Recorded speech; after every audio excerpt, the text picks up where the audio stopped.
अप्सरा और यक्षिणी हिंदू पौराणिक कथाओं और तंत्र शास्त्र में विशेष रूप से महत्वपूर्ण हैं। अप्सराएं और यक्षिणियां दोनों ही दिव्य और रहस्यमयी शक्तियों से युक्त मानी जाती हैं, परंतु दोनों के बीच कुछ भिन्नताएं भी हैं। अप्सरा कौन हैं? अप्सराएं स्वर्ग की दिव्य नर्तकियां मानी जाती हैं, जो देवताओं के मनोरंजन के लिए नृत्य करती हैं। इन्हें स्वर्ग की सुंदरतम स्त्रियों में गिना जाता है। महाभारत और रामायण जैसी महान कथाओं में अप्सराओं का उल्लेख मिलता है, जहां वे मोहक होती हैं और कई बार तपस्वियों को परीक्षा में डालने के लिए भेजी जाती हैं। अप्सराएं असाधारण रूप से सुंदर होती हैं और इनका वर्णन उनके आकर्षक नृत्य और संगीत की कला में दक्षता के रूप में होता है।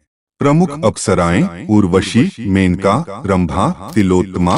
यक्षिणी कौन हैं? यक्षिणियां यक्षों की स्त्रियां होती हैं और प्रकृति और समृद्धि की देवी मानी जाती हैं। इन्हें रहस्यमय और शक्तिशाली माना जाता है। यक्षिणियों का निवास वनों, पहाड़ों और जलस्रोतों में माना जाता है। इनका रूप अत्यंत आकर्षक होता है, परंतु ये केवल मोहक नहीं बल्कि अत्यधिक शक्तिशाली होती हैं। यक्षिणियां विशेष रूप से तंत्र साधना में पूजनीय मानी जाती हैं। यक्षिणियों का मुख्य कार्य समृद्धि और भौतिक सुख संपत्ति प्रदान करना है। तंत्र साधना में यक्षिणियों की साधना द्वारा सिद्धि प्राप्त करने के लिए इनकी आराधना की जाती है। अप्सरा और यक्षिणी का महत्व।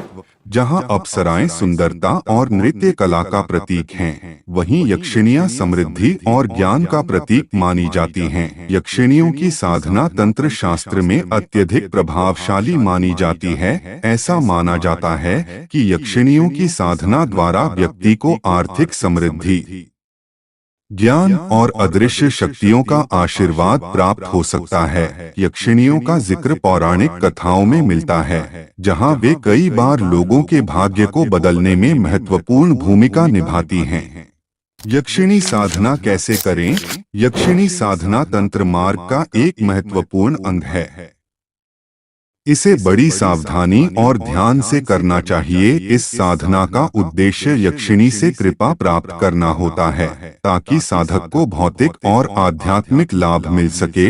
अप्सरा यक्षिणी साधना तंत्र शास्त्र का एक रहस्यमय और शक्तिशाली साधन है, जिसे बेहद सावधानी और अनुशासन के साथ करना चाहिए। यह साधना मुख्य रूप से मानसिक और भौतिक सुख संपत्ति प्राप्त करने के लिए की जाती है, लेकिन इसे करने से पहले गहरी समझ और गुरु का मार्गदर्शन आवश्यक होता है।